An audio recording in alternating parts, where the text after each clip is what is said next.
Now, ahead of the G20 meeting in Pittsburgh, the Swiss are trying to fend off the assault on bank secrecy. And the chairman of Switzerland's oldest bank has some tough words for European leaders. Let's head over to Eric Berg, who joins me in the studio. And Eric, we've been speaking with Mr. Hummler. That's right. Well, Mr. Hummler is known by his peers to be one of the most outspoken bankers. He's the chairman of the Private Bankers Association. And his remarks suggest, as he was talking to us exclusively, would suggest that, well, it's not about right or wrong here. It simply boils down to the money and how much money, tax revenue, that is, governments may be able to claw back. So listen to this. And now the question is, of course, are they pragmatic? Do they want to see cash? Or are they ideologies who just want to be right? And this is the choice they have to do, I admit. But looking at their treasury, I have the feeling that the cash argument is quite a good argument. Okay, let's get more now on this story with Bernhard Bauhofer. He's founder and managing director at Sparing Partners in Zurich. Good morning to you, Bernhard. I want to ask you, first of all, is it really all about the money? If these governments can get some money, then they'll take it. Or are they going to be in less of a mood to compromise?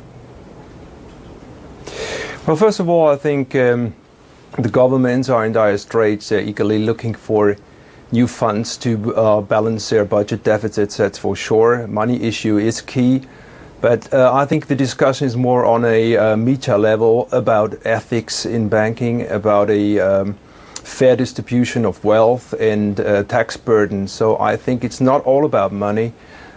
Switzerland will be forced to more transparency, to more global governance. Bernhard, it's Eric over here in London, and well, I mean, we did speak to Hummler, and he, as you know, is chairman of the oldest private bank, and it seems that it's the private banks who are the big winners in this crisis. UBS, obviously, with huge losses, we know about all that, but it seems to be the private banks with net new inflow. So are they going to be the winner after this crisis? Well, it looks like that at least in the short term they are profiting from the big losses of UBS. That's no question. They have they're well positioned. They have a clear business model, but which is based primarily on offshore business.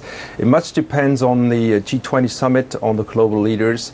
And if they want more restrictions, if they want more transparency, the business model of the private banks could soon come to an end, and even the strong position. So I would be very careful in asking too much from the global leaders from the point of Switzerland.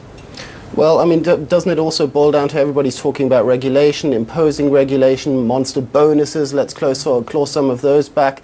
Is it really possible, Bernhard, to do this on a global scale? Doesn't it boil down to each country solving its own problems individually rather than on a global basis? Well, Mr. Gordon Brown, British Prime Minister, is asking for a global economic government. I think that's very idealistic, and I think that would be good if it works, but it looks like they are not agreeing on one path to regulate the finance industry, so that will be very difficult. It would really be on a global or national level to find regulations, but I'm not very optimistic when it comes to bonuses and the wages for the top management. I think we will see tough times to regulate these existing constellation. Bernhard, it's Lindsay. I want to return to the reputation of Swiss banking. And there are some that suggest that this proposal from Hummler, he says that the Swiss bank should withhold tax from these foreign clients, and that would give foreign governments some extra funds. But there are some that are saying that this proposal in itself is an inadvertent admission that the banking secrecy is hiding massive tax evasion. Yeah, I agree with that complaint, and I think the Swiss banking industry is now more than eager to go back to business as usual after this traumatic experience with UBS. But the world has changed. They want more transparency. They want money back from Switzerland. And I think it's very unrealistic that Mr. Hummler realize this elegant solution, as he called it. There will be immense pressure in the future. That's at least my forecast. From outside, we're just seeing the beginning of fundamental change in the global financial industry. Well, Bernhard, I know from previous discussions with you, well, you're a huge fan of more transparency, but you actually believe, should the Swiss introduce more transparency, that it could actually be a win-win situation for them? I think from my personal position, Switzerland is quite in a weak positioning to negotiate and propose something. They have to be cooperative and really expect what is coming from the G20 side, from the true global powerhouses, and they will have to be very open to cooperate. Otherwise, they're losing their still strong position. That's at least my personal opinion. Thanks very much, Bernhard Bauhofer there from Sparring Partners in Zurich. Stay with us.